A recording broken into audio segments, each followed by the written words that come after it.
Feynman was at Caltech, I was at Caltech. I first took the job at Caltech because of Feynman, unwittingly. I told you that I finished the story because you asked the question. After I did my thesis, I got married, and my wife was a graduate student, and she wasn't finishing yet. And you never know when you're going to finish as a student. And so I wasn't going to go look for a job. But I had this skill that beyond having gotten a PhD on this strange thesis, I had the skill that I knew how to run particle accelerators because I had hung around doing it. So I didn't want to take a postdoc. I didn't want to go anywhere because my wife was still there. I didn't want to take a postdoc, which then would turn the table. And I'd start working on something and she would finish and I couldn't.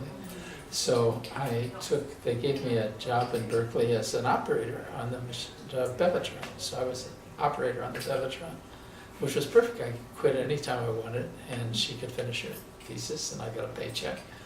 And I was around all this physics, so it was good. And one night, in my memory at least, like midnight, this man that I didn't know came in looking for me in the control room.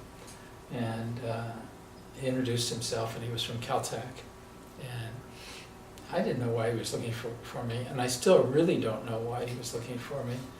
But I suspect that somebody told him that this guy got a thesis without an advisor, and he was intrigued, which wasn't my motive. But I don't know that for sure, but I kind of think that may be the case. So anyway, he asked me if I was interested in a job at Caltech, and I said no, because I'm staying until my wife finishes. I don't want to get all mixed up. And he said, well, how about coming to Caltech and giving a seminar?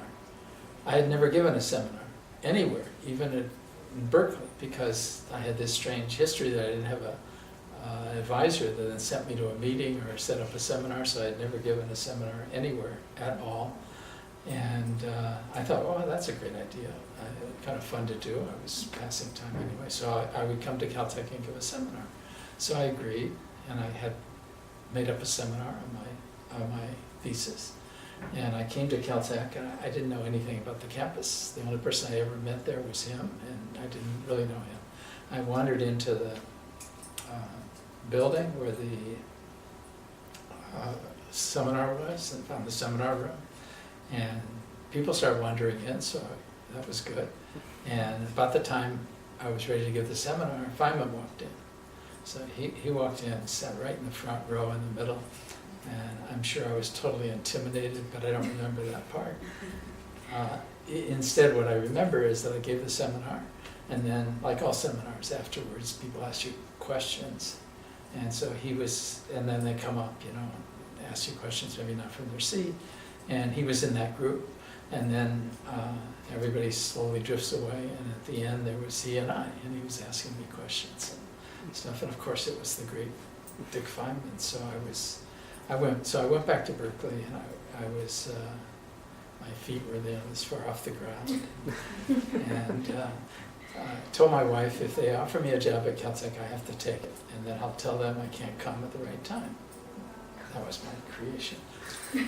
And sure enough, they offered me a job at Caltech, and sure enough, they accepted me delaying when I came. And then I came. And so then I came to Caltech and started going to seminars. And I quickly became disillusioned. I found that Feynman never looked to see who's giving a seminar, so he wasn't attracted by my title at all. He always went to the particle physics seminar and the physics colloquium just every week, no matter what. So he hadn't chosen to go. Secondly, he always came in and sat, in the front row in the middle. He always asked all these questions. He often was there late with it. So it had nothing to do with me. He was always that way. It could have been anybody. But by the time I discovered all that, I was pretty hooked on Caltech and liked it. And I was happy, so I went there because of him. I then became very good friends with him, because he was interested in neutrinos when I worked in neutrinos, and he used to like to predict what we were going to see. In neutrinos, when I did that, it was not very well understood. What you're going to see was less than for gravitational waves in terms of what you'd expect. So he liked to predict things and put them in an envelope and tell me to open it when we saw it. So I knew him. Characteristically, I've read a lot of these books on him. They're all distorted because they portray him as a jokester and so forth. He was that, but he was also one of the most serious people I ever met, and a very good friend. I had a knee operation from playing tennis when I was in Caltech, and it was before they had orthoscopic surgery. And the only person that visited me in the hospital, besides my wife, was Feynman. So he came one day, because he had to stay in the hospital for 2 or 3 days. He was different. What was characteristic about him that isn't captured in these books is that he just thought about everything in a more original way than anybody else I've ever been around. A couple of anecdotes. We lived almost 1 block from each other in Altadena, which is about 2 miles from the campus, and it's up the hill. Since it's up a hill, you didn't walk it. It was just far enough so you tended to drive. But you know, once in a while your car's broken down, or your wife's using it, or something, and you'd walk. So I walked maybe, on the average once a month, so over a few years, 20 or 30, 50 times. One day, I walked to school. I typically had lunch with him in those days, and I said something about walking in, and he asked me, how did you walk?